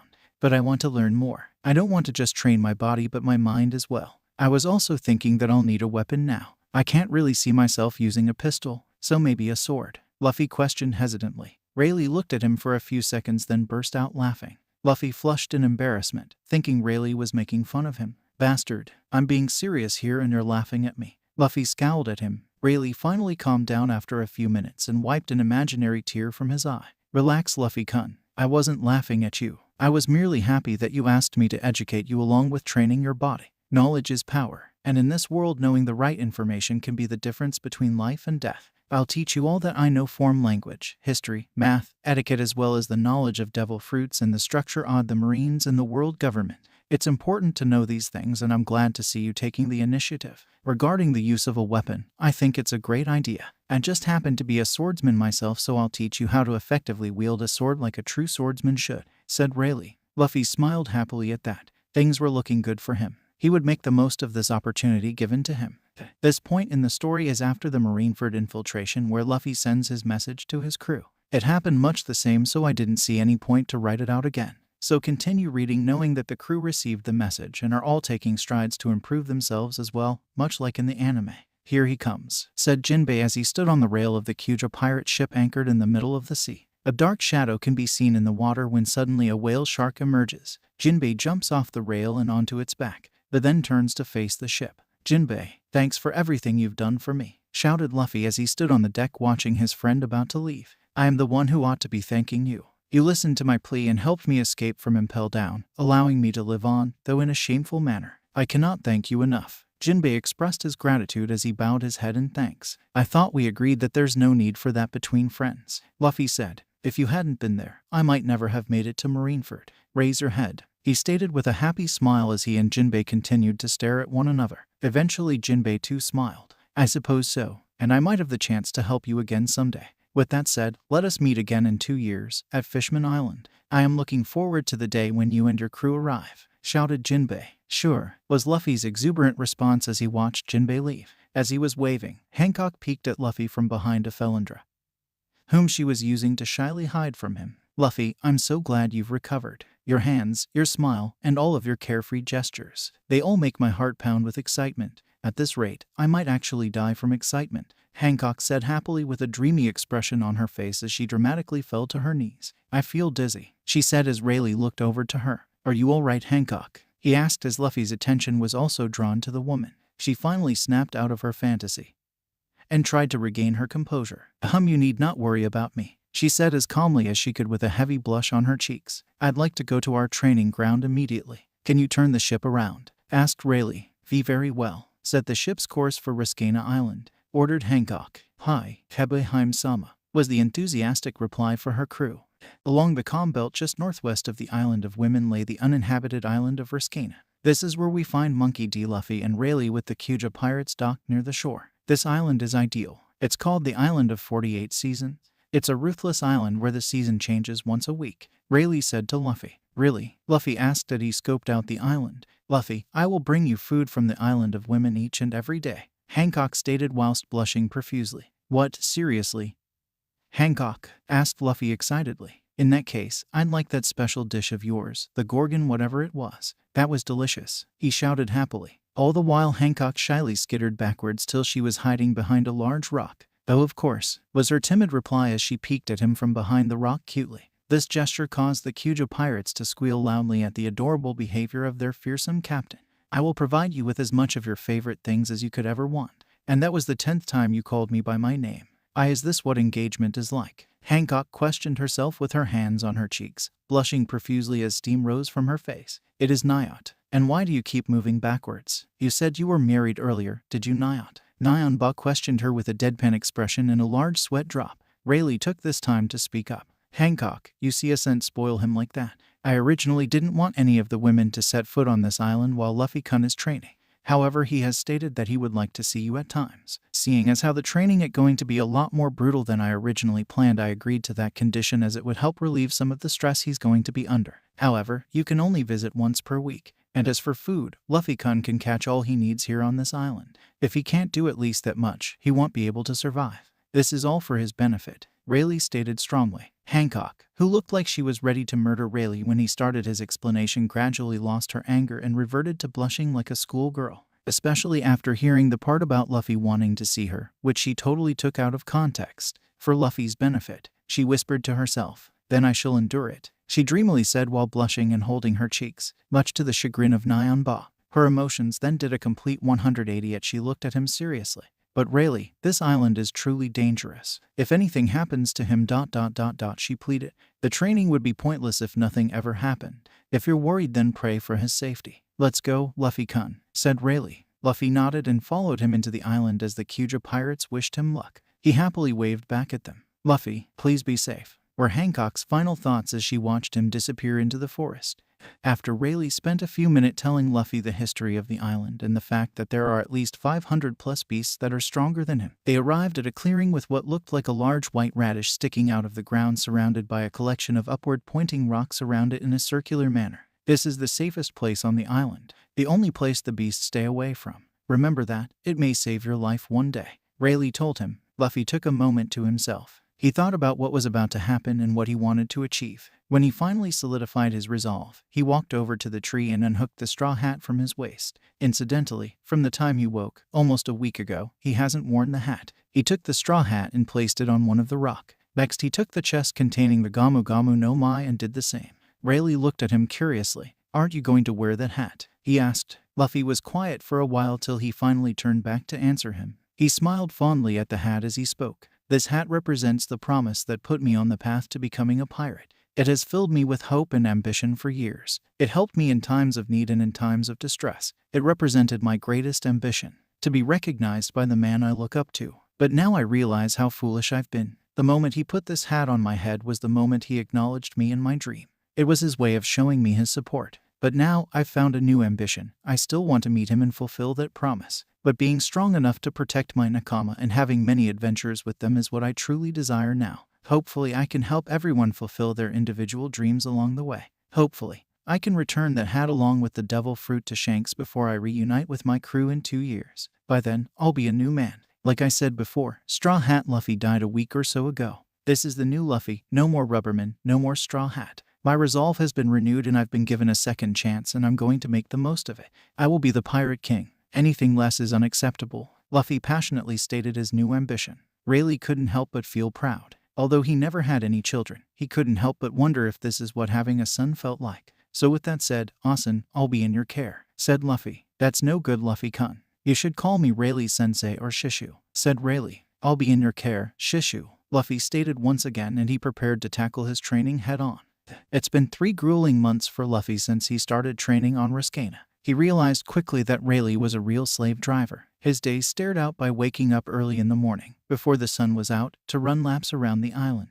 Most of those resulted in him running for his life after being spotted by wild beasts hoping to make him their breakfast. They would then eat a hearty breakfast filled with meat, fish, and vegetables to give him the nutrients and energy needed to sustain him through his workout. He then proceeded to perform squats, sit-ups, push-ups, and other basic exercises to build his stamina. He would then move on to weightlifting heavy rocks and boulders of varying sizes, after which he would punch and kick them to build up his endurance, strength, and pain tolerance. Rayleigh would then call him for lunch and educate him to the ways of the world, from history, languages, math, etiquette, etc. He would also regularly test his knowledge while he was doing his morning exercises. Rayleigh would then show him different forms and katas for martial arts and kendo. They would then proceed to fight mock battles to see how well he picked it up. His day would finally end with haki training, which came to him almost naturally. Rayleigh was worried that 2 years wouldn't be enough, but Luffy surprised him with his natural aptitude for haki. After a few weeks he mastered the basics perfectly and has been progressing at an astonishing rate. Rayleigh had no doubt by the time he was done, Luffy would be an absolute powerhouse. They would then have dinner and Luffy would meditate before he slept. That process has been repeated daily for the past 3 months. Once a week Hancock would come to visit Luffy and they would just talk and have fun joking around. This helped greatly in easing the stress he felt from his training. It also resulted in him and Hancock growing even closer as the days went by. Physically, Luffy has grown quite a bit. From the short, scrawny boy he started out as he now stands at 5 feet 8.5 inches and still growing. He also put on quite a bit of muscle as his body is thicker compared to before but not too bulky. He has a lean and lithe figure which looks powerful as well as agile. His face matured a lot as well. He lost the baby fat he once had, making his jawline look a lot more defined. His eyes have narrowed too as well, making him look a lot sharper and more intimidating. All in all, Luffy was well on his way to becoming a powerhouse if he kept going at the rate he has been. 8 more months have passed and Luffy truly started coming into his own as a young man. He now stood at an impressive and intimidating 6 feet tall with a muscular and extremely well-defined body that looked like it was carved out of stone. His strength and endurance increased exponentially and he is quite proficient with a sword in hand. He also is a lot calmer compared to before, and the way he speaks is a lot more eloquent. Rayleigh really did well in educating him and Luffy now has a vast library of knowledge to call upon. His proficiency is even more unbelievable and he can now fight Rayleigh seriously for quite a while. He has more strength now than he ever did before. His relationship with Hancock also progressed in leaps and bounds. As a young man at the height of puberty, he started having some real issues around Hancock. Luckily, after Rayleigh had the talk with him and passed on his vast knowledge in dealing with women, Luffy and Hancock was finally able to progress their relationship to the level of being lovers, much to the joy of Hancock. Progress was going smoothly for the young captain as we now find him sitting around the campfire with a contemplative look on his face. Rayleigh noticed this and questioned him. "Luffy-kun, is there something bothering you?" he asked. "Oh Shishu, nothing like that. It's just that recently I've been wondering about my family. I know who my father and my grandfather are. They both have their own lives and their own ambitions, so I'm not too worried about them. It's just that after being around so many women lately, I can't help but wonder who my mother is," Luffy stated with a troubled expression. It's a question that's been plaguing him lately and he wants to know. Jai-chan never made any mention of her. The only other person that I know that might know of her is Ivankov, and even he never made any mention of it or even asked me. It makes me curious. I wonder what kind of person she was. He pondered. Rayleigh looked at him with a bit of sympathy. Having spent almost a year with him, he has come to view Luffy as a son. He would nothing more than to help him in this plight of his. As he thought this, he was struck with a sudden idea. He grinned. Luffy knew that meant Rayleigh probably came up with some crazy plan that might get him killed. He just sighed. "Luffy-kun, I think I can help you with your little problem. You know that the Marine HQ has been moved to the old G1 base in the New World, right? That being said, a lot of the personal and birth records will stay in Marineford because it's closer to Mariella. In a few months when you're ready, I want you to break into the records room and find out the details surrounding your birth." Rayleigh finished with a nod and a smile, confident that his plan would work. Luffy just stared at him, too tired to call this old man a crazy bastard for the 50th time. He just nodded his head, knowing he will have to do it anyway no matter how much he protests. He continued eating his meal while inwardly excited at the prospect of knowing about his mother. It's been a few days since Rayleigh's crazy plan, and Luffy can be seen prowling Ruskana on the hunt for their lunch. The creatures of the island now know to stay away from him. When he first came to the island, Rayleigh told him there were at least 500 beasts stronger than him. Now though, after Rayleigh's grueling training, he stands on top as the undisputed boss of the island. He can easily defeat any number of creatures. They found that out the hard way. And so, the fights became a bit boring to him. As he continued his walk, he looked around carefully and realized that he'd never been to this part of the island before. He was a little excited to see what was in store for him here, but after a few minutes, he stopped dead in his tracks. The reason being that his attention was completely captured by a strange fruit hanging at the top of a tall tree. It was a strange color with strange swirls all over it. Without a doubt, that was a devil fruit. He couldn't believe his luck. He quickly ascended the tree with inhuman speed and agility and snatched the fruit. He looked closely at it. It was a beautiful shade of blue, almost azure in color. It also had strange swirls on it that almost resembled lightning bolts. Luffy thought hard, but he couldn't recognize the fruit. His education at the hands of Rayleigh made him extremely knowledgeable about the ways of the world. This is one of those aspects in action. After their little show at Marineford before they arrived at Ruskana, Luffy stole a book detailing the different devil fruits and how to identify them, written by Dr. Vegapunk. He rushed back to the camp, at a speed that most humans would be hard-pressed to follow, with the fruit in hand. He was eager to discover what secrets this little fruit held and if it could be the kind he would want to eat. After covering an impossibly large distance in a few minutes, he burst into the clearing at his camp with Rayleigh looking at him curiously. He then noticed the fruit in Luffy's hand and raised an eyebrow. "What do you have there, Luffy-kun?" was the obvious question as he watched Luffy look through his bag. "It's a devil fruit I found hanging from a tree at the far end of the island. I'm having trouble identifying it though," was his hurried response as he pulled out his book and sifted through it. After a minute or so of reading, his eyes almost bulged out of their sockets. "Well, what is it?" Rayleigh asked curiously. "Holy shit, if I'm reading this right. And I am, by the way, then this is the Goro Goro no Mai, the Logia class lightning devil fruit," Luffy exclaimed. Rayleigh's eyebrows threatened to disappear into his hairline when he heard that. That was an extremely powerful devil fruit. It was one of the strongest even amongst the Logia class fruits. Well, are you going to eat it? Was the million-bully question. Luffy just stared at him with a deadpan expression. Am I going to eat it? Gee, let me think about that. Of course I'm going to eat it. Luffy shouted comically with shark teeth in his mouth. Rayleigh just sweat dropped at his apprentice. This is an extremely rare and powerful fruit. I would be crazy not to eat it. It will also help me in ranged combat, not to mention enhance my speed and other abilities I might be able to squeeze out of it. There's not much of a downside to eating it. It's strange though. About a year and a half ago I fought and beat the guy who had this ability on Sky Island.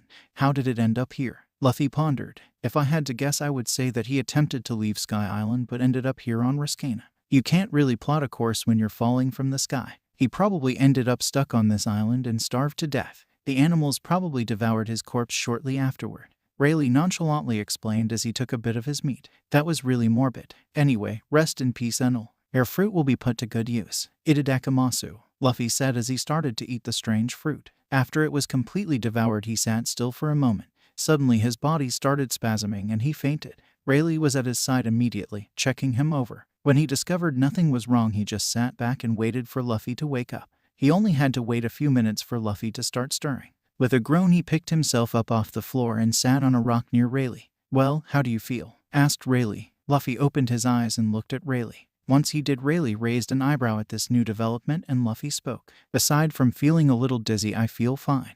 This didn't happen with the Gamu Gamu no Mai, though I guess the difference is that a Logia changes the flow of the body at a fundamental level. Why? Do I look any different? Asked Luffy as he looked himself over. Not really. You look pretty much the same if you don't count the face that your eyes are now azure in color, replied Rayleigh with amusement lacing his voice. Luffy hurriedly went to the river to check if what Rayleigh said was true. And then he was it. His eyes really did change color. They were now a bright azure and they seemed to glow with power. He was a little entranced by it. How did this happen? He questioned Rayleigh. Probably a side effect of eating that devil fruit. It's not really that strange when you think about it. I think it looks good on you. Hancock is probably going to love it. Rayleigh slyly replied to him with a teasing tone. Luffy flushed with embarrassment. He decided to test his new powers. He held out his hand and pointed it toward a tree nearby and willed lightning to shoot from it. A large streak of azure-colored lighting shot out of his hand at a fast rate and flew toward the tree, vaporizing it in the process. Luffy just looked at his hand in shock. Even Rayleigh was visibly impressed at the display of power. Okay, I definitely made the right decision, was Luffy's odd response. It's been 5 months since Luffy ate the Goro Goro no Mai and he has gained master-level proficiency with it. He practices daily with his ability. Of course, he hasn't neglected his other aspects of training and has improved even further with those which have been augmented greatly by his devil fruit powers. The first thing he had to do was get control of his new Logia body. He can now activate it instinctively like most others who have mastered their Logia can. He also has the ability to travel at the speed of light, similar to Kizaru, by transforming his body into lightning. He realized he can cover great distances at almost no time at all with this ability and is one of his favorites. He further enhanced this ability by discovering that he can use the clouds in the sky as platforms to travel through, which allows him to cover even greater distances spanning islands. He realized how powerful and invaluable this ability was. Even though it wasn't offensive, it allowed him to traverse great distances from island to island at the speed of light. Another thing he experimented with was the hiatus he remembered Enel performing. He was able to compress large amounts of electricity and drop a mighty beam of lightning from the sky with devastating consequences. He also recreated the attack Enel called Regu by condensing air currents and electrical discharge to create a veritable nuclear bomb that can vaporize an island.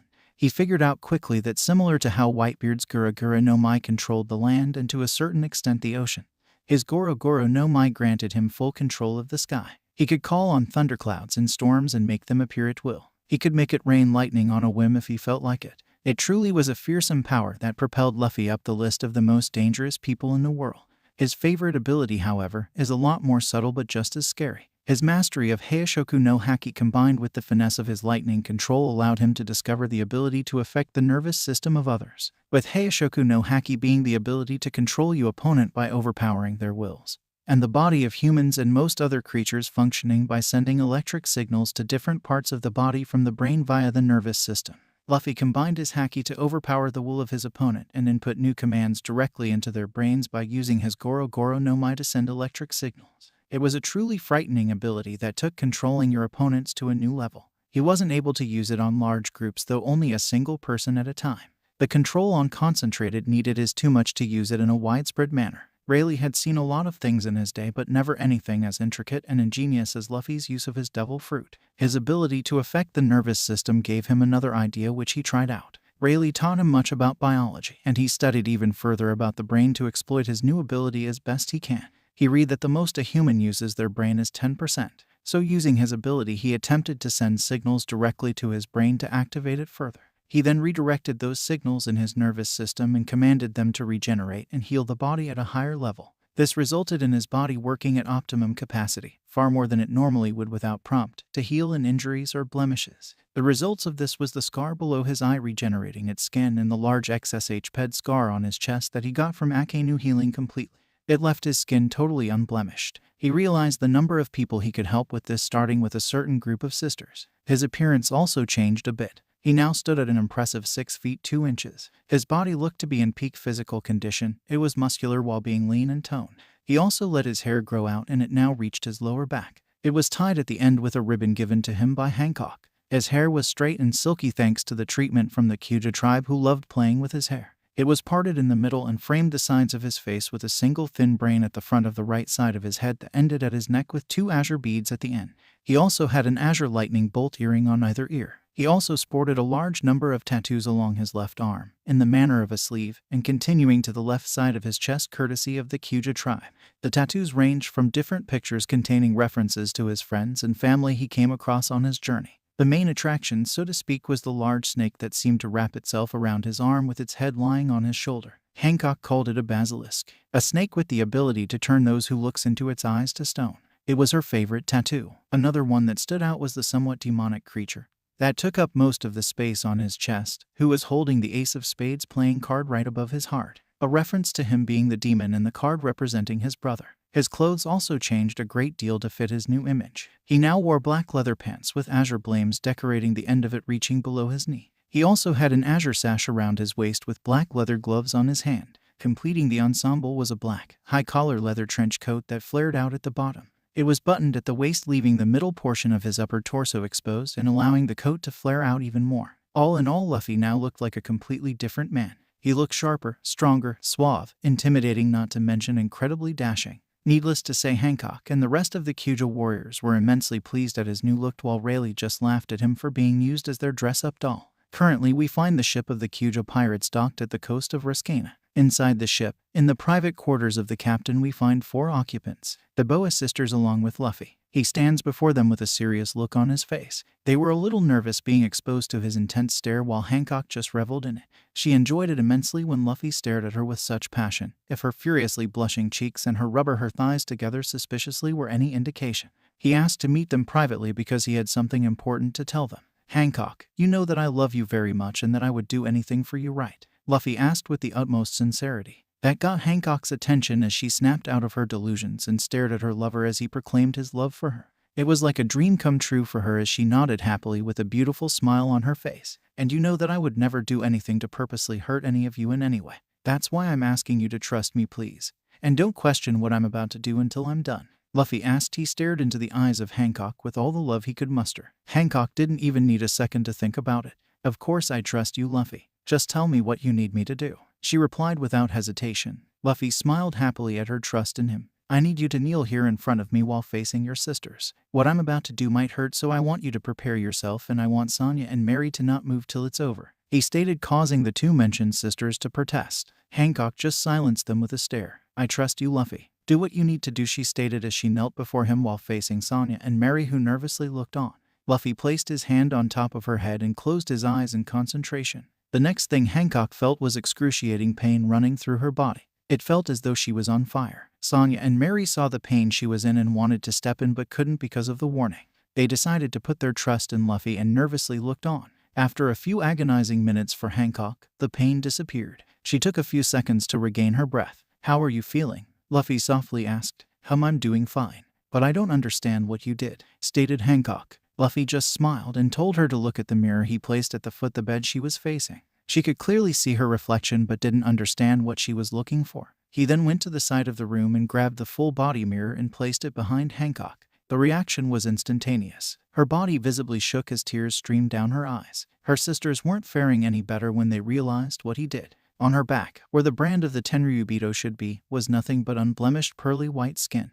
How? Hancock managed to choke out between tears. Did you notice how the scars on my chest and below my left eye aren't there anymore? Using the power of the Goro Goro no Mai, I found a way to send electric signals directly to the brain to optimize its performance to a supernatural level, allowing cells to regenerate at a faster rate, resulting in blemish, scars, and other injuries to be healed. Luffy explained as he smiled fondly at Hancock. I don't really care if you have any blemishes or scars, and I didn't really care about that mark on your back. You are beautiful to me, regardless of that silly crest, but I know how much it's weighed you down over the years. Hopefully this will give you the closure you need to move on and be the person you want to be. He finished as Hancock jumped into his arms and cried her eyes out, constantly muttering thank you and I love you. Luffy just chuckled softly at her. As she finally regained her bearings, she grabbed the sides of his face and pulled him into a soul-searing kiss. Eventually the need for air overpowered their desire, and they separated.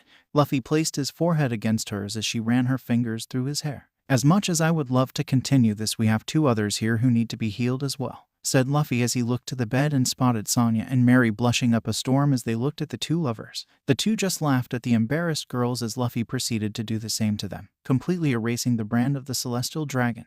The sisters shared a hug and shed a few tears at finally being able to be fully free. Unfortunately, it was time for Luffy to go. Before he left, Hancock went up to him. Luffy, you have no idea how much this means to me, to us. You've freed us from a curse that I never thought I would be rid of. I love you so much. Thank you, Hancock said lovingly with tears streaming down her face. She took a while to compose herself, after which she got a glint in her eyes that made Luffy shudder. I promise, when we have more time, to properly reward you, she said in a sultry tone as her eyes were swimming with love and lust. Luffy's imagination got the better of him as he imagined what his reward might be. A trickle of blood dripped from his nose, and he had a shit-eating grin on his face as he walked up to Rayleigh, who just shook his head at his apprentice with a wry smile on his face. A few days have passed since that event, and Rayleigh finally deemed it time for Luffy to break into the records office at Marineford. Originally, Luffy thought that breaking in would be quite a tall task. Now, however, with the power of the Goro Goro no Mai, it makes it almost too easy. Currently, we find Luffy standing in the plaza of Marineford. There are a lot less marine patrols and personnel than there used to be. This made it all too easy for him. With a confident smirk on his face, he turned his body into lightning and zipped around the building. Too fast for anyone to notice. He overheard a transmission about a delivery of enough sea stone to coat the bottom of a warship. He grinned to himself at the perfect opportunity to snag that for his ship. After spending a few seconds trying to find his way around, he finally arrived at the records office. He snuck in unnoticed and skulked around till he finally found the records of the Monkey D family. It was standard information about his Jai-chan and dragon that he wasn't really interested in right now. He finally came to his birth records and information. As he looked through it, he spotted the name of his mother, her family, and her lineage. His eyebrows shot up and he started visibly trembling. He couldn't believe it. His mother was a beautiful woman, no doubt about that. He can tell that he got most of his features from her. It's her heritage that shocked him. Then he read the details of her death and he started to tremble, not from shock however, this time it was from anger. He felt pure unadulterated rage at the hypocritical world government and the Marines. It finally made sense to him why his father did what he did. In that moment, even though he never knew his father and even though he always had a bit of resentment for being abandoned, he forgave his father and gave him his silent support. Then it hit him. He thought about his Jai-chan. No, he thought about Garp. He knew. All this time he knew. And he still tried to make him join the Marines. He still has the nerve to preach about justice. Luffy always thought himself to be a kind and happy-go-lucky boy. But in that moment, he felt something snap within him. Rage and hatred, the likes of which he's never felt before, boiled within him. He needed a release. Today, he would become a demon. He knew that his mother's old home is just behind Marineford. He was going to go there and see if he can find anything of hers to keep as a memento. Then he would make a statement to the world government and to the Marines. First, though, he used the copy machine and made 2 copies of his birth records. He kept the original and a copy with him and placed the second copy in place of the original. He then zipped around the base and found the shipment of sea stone. It was quite a large bag, but well worth it. There were swords and pistols as well that he saw close by and threw them in the bag too. He placed the bag at the corner of Marineford. He would come back for it later. He decided to visit his mother's home. He transformed and zipped around the base to the back area. He made it to his mother's old family home in a few seconds. He already monorized the floor plan from the map in the records. The place was dusty, showing that nobody stepped foot in here for almost 13 years. A few tears fell from his eyes as he looked around, thinking of what could have been. He quickly quashed that notion and looked around for anything he could find. He found a framed photograph lying on the floor. It was covered in dust. As he dusted it off, he saw a sight that almost made him want to break down. It was his mother, her long black hair flowing in the wind and her beautiful green eyes alight with happiness. She was wearing a blue sundress and she had her hand on a very visible bump on her tummy. Next to her stood a tall man with wild black hair and an impressive tan. He had a goofy grin on his face, one which Luffy realized he often uses as he held on to her. It was obviously taken just before he was born. The happiness on their faces just heart bloom with happiness. His parents do love him, he realized. He tucked the picture away in his coat and steeled his resolve. He now had even more reason to fight. He would be the best. He would show the world the might of Monkey D. Luffy, and there isn't a single thing they could do to stop him. As he made his way out the room, his foot caught the end of a loose floorboard. Curiously, he looked back and removed the piece. He was shocked to find what looked like a katana nestled in that little space. He picked it up and unsheathed it. It was the most beautiful sword he had ever seen in his life. It was a pure black katana and looked to be the length of an odachi. It had 3 upward curving grooves on the blunt side and a sharp and deadly edge. The guard looked to be a strange manji character, almost Loca swastika, and the handle was wrapped beautifully in black with 3 blue diamond shapes on either side.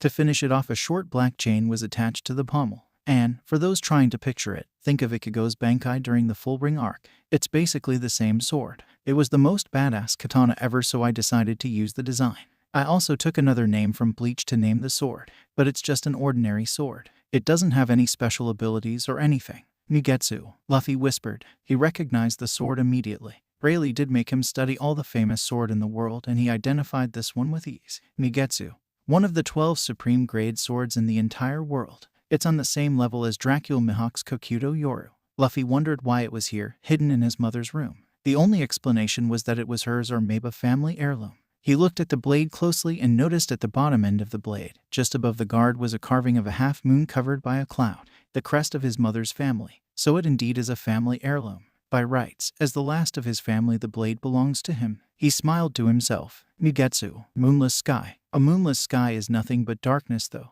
Haha, how appropriate. I will swing this blade on behalf of my family, of my mother, that was taken from me by the darkness enshrouding this world. You and I are partners now, Nigetsu, declared Luffy as he resheathed the sword and tucked it between his sash underneath his coat, hidden from view. He got what he came for, and now it was time to raise hell. It was time to send a message to those who think they're in power. It was time to make them fear him. Luffy zipped around using his lightning powers and arrived at the middle of the Marineford Plaza. The Marines on duty looked at him quizzically as he stoically stood there. Who the hell are you? This place is of limits to non-Marine personnel. A scruffy-looking Marine shouted at him as he pointed his pistol at Luffy. The surrounding Marines picked up their weapons and pointed them at Luffy as well. He calmly turned to the man that questioned him, his azure eyes glowing with power. It almost made the man lose control of his bowels. Who am I? I guess you won't recognize me. I have changed a lot in a year or so. Plus, I don't use my straw hat anymore. Well then, let me tell you. My name is Monkey D. Luffy, and I am here to send a message to your bosses, Luffy said calmly. The Marines went pale in the face at hearing his name.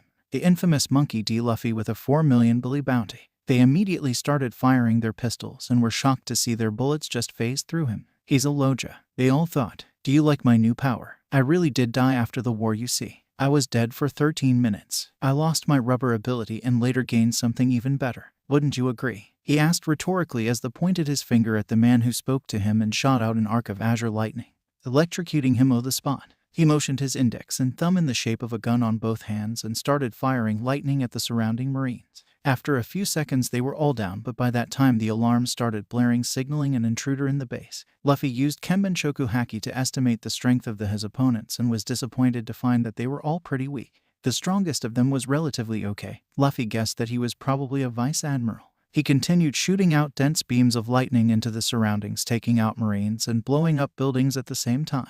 They were all firing pistols, rifles, and even cannons at him, but it didn't affect him in the slightest. It seemed that the lower-ranking Marines were unable to utilize Haki. Luffy just continued his firing, never moving from his spot, making a complete mess of the island. Stop firing immediately, shouted a man with a distinguished white coat with medals on it. Luffy assumed he was the vice admiral. There wasn't anything special about him. In fact, he was forgettable. However, he would do, as he was strong enough to survive and take back what Luffy was about to do to the HQ. He's a Logia user. I will deal with him personally. You look very different, Mugiwara no Luffy. What are you doing here? The Vice Admiral asked in a condescending tone. Of course I look different. It's been almost a year since anybody saw me. Puberty happened, Vice Admiral Chan. In case you haven't noticed, I don't have the straw hat anymore, so technically and not Mugiwara no Luffy anymore either. You guys need to think up a new epithet for me. As for why I'm here, well, I'm here to send a nice little message for those assholes that call themselves the world government and that loser with the gay Hawaiian shirt Sakazuki. I'm going to destroy this place. This is my way of saying don't forget about me. I'll be back soon, Luffy said in a menacing tone as he pointed his left index finger to the sky. Clouds started gathering at a frightening pace as Luffy condensed the lightning within them. Slowly but surely an opening started to appear in the cloud that was positioned right above the main building of Marineford. The Marines didn't move. They were rooted to the ground in fear at the display of power. Heavenly judgment, said Luffy as he released the attack, resulting in a colossal beam of lightning descending upon the island, completely obliterating the main building and some of the smaller offices around it. The Marines weren't spared either. Most of them were lying unconscious on the ground. The Vice Admiral was barely able to keep his footing as well and dropped to a knee. He looked around to see most of the island on fire and many Marines on the ground. He felt fear for the first time in his life. Raw and primal fear of the monster standing before him. Why, you're a demon, she shouted fearfully at Luffy. Luffy looked at him for a few minutes and burst out laughing. This made the Vice Admiral even more afraid. A demon, you say? Ha ha ha, well, if I am a demon, then you better believe that I'm not just any demon, Vice Admiral Chan.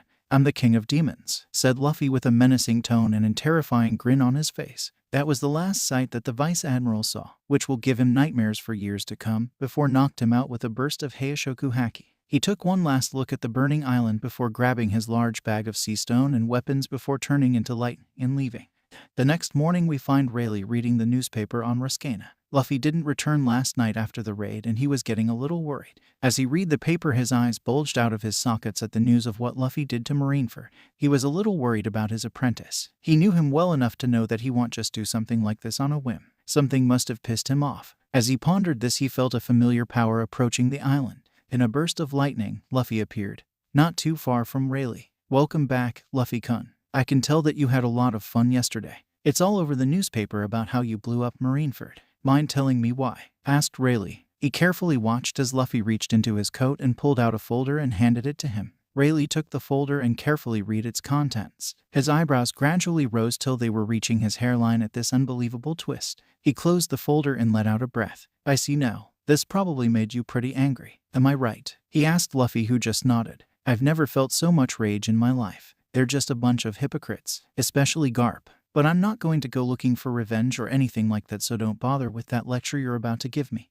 I plan on continuing my adventure as is. However, if I come across then I will show no mercy. I can guarantee that, said Luffy. Rayleigh just nodded his head, glad that his apprentice wasn't fixated on revenge. On a brighter note, I found this in my mother's room. Apparently it's a family heirloom, said Luffy happily as he took out Mugetsu to show Rayleigh, who just whistled in appreciation at the fine blade. Speaking of brighter notes, you'll be happy to know that your bounty went up and they also gave you a new epithet, laughed Rayleigh as he showed Luffy his new wanted poster. It showed him standing in the Marineford Plaza, the sky dark with thunderclouds and a few arcs of lightning in the background. His azure eyes also seemed to be glowing as he had a calm but powerful look on his face. On the bottom it read, Mao Monkey D. Luffy, wanted dead or alive for 470 million billies. Luffy burst out laughing as he looked at it. Mao, I can't believe they're seriously calling me that. Well, I guess I did tell that Vice Admiral that I'm the king of demons, but I meant it as a joke. I didn't think they would really do it. Oh well, nothing much to do about it. It is a pretty badass name. And you have to admit it's a cool picture too, Luffy said excitedly as he and Rayleigh continued to discuss events that transpired. 7 months have passed since that event and most of the world got news of the new Monkey D. Luffy, the Demon King. The news received mixed reaction, but our hero knew none of that as he continued to train. The truth about his mother and family motivated him to take his training to new heights as he pushed himself beyond the limit of normal humans. He was able to reach a level in which even Rayleigh can barely keep up with him. There was only one thing left to do before he reunited with his crew in a month. On a little island in West Blue covered by mostly dense forest, we find a jolly pirate crew sitting around the fire drinking beer and having a few laughs. This pirate crew was the infamous Red Hair Pirates captained by one of the Yonko Akagami Shanks. As they're laughing and playing around, as they usually do, one of the crewmates who was charged with being a lookout came rushing and disrupting the party mood. Captain, there's someone here, and he's coming right this way, screamed the man in panic. That immediately put the crew on high alert. Immediately everyone tensed and were prepared to spring into action. Shanks, however, was still smiling and drinking on beer. However, to the older members of his crew who knew him well, they could tell he was on high alert. Whoever this person was, his presence felt huge. They could tell he was extremely powerful. As they all silently waited, they could hear footsteps approaching. Slowly but surely the man came into view. He was tall, around 6 feet 2 inches. He had long black hair reaching his lower back. On the front right side of his head was a single thin braid that reached his neck with 2 azure beads at the end. He had an azure lightning bolt on each ear as well as a necklace wrapped around his neck with what appeared to be a fang in the middle. He wore black leather pants with flames decorating the bottom portion as well as a sash around his waist, both azure in color as well. He also had a long high-collar leather trench coat that reached his calves that was buttoned at the waist, leaving the middle of his upper torso exposed and allowing the coat to flare out at the bottom. Finally, he had the most striking azure eyes that seemed to glow with power as it held you in place. Needless to say, this man was extremely captivating as well as intimidating.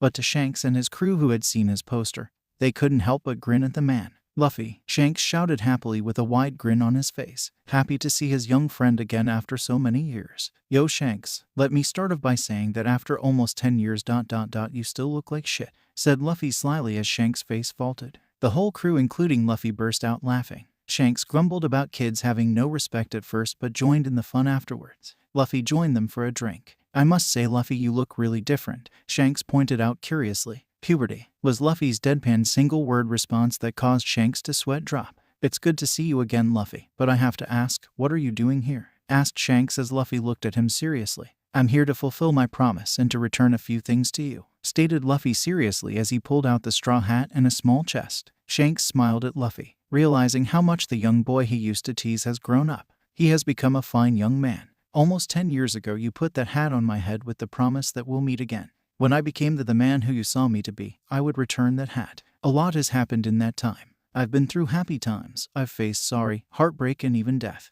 But I think after all that I've came out a better person. I feel as though I can take on the world right now. I know you can feel how strong I've become. So with that, I want to return this hat, my most valuable treasure, to you. It's helped me through a lot, but I think you should hold on to it for now. We're going to be rivals soon on the same sea. So hold on to that till I make it to the top. As the future Pirate King, it's only fitting that I have a crown worthy, don't you think so?" Luffy said with a grin on his face as Shanks burst out laughing. He happily took his old straw hat and placed it back onto his head and smiled at Luffy. "I'll hold on to this till then, Luffy. I'm looking forward to it," stated Shanks with a proud smile. "I must say, Luffy, you've sure changed a lot. I can tell you've become stronger too. I can feel the immense haki you have at your disposal. Am I right in assuming you have the ability to use Heishoku haki as well?" asked Shanks. "Haha, yeah, you're right. I awakened it during the war 2 years ago and have been training it ever since. In fact, I've been personally trained by Silver's Rayleigh himself. I know you know him quite well," said Luffy with a sly grin on his face. Shanks and his crew had their eyes bulging at that one. "Ray-san, so that's what he's been doing all this time.